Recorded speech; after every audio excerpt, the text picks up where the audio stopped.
Right, just putting the bearings in. Just going to give you a quick show on how to do it. Right, put it down.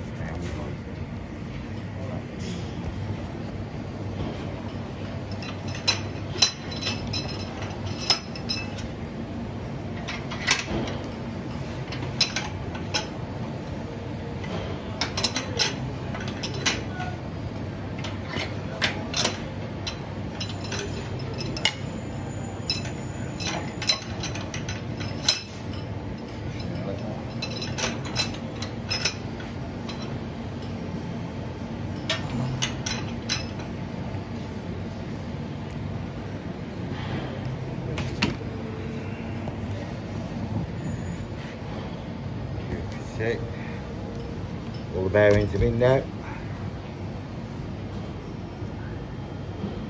My backs, my fronts, my fronts, along with all my bits. They're ready.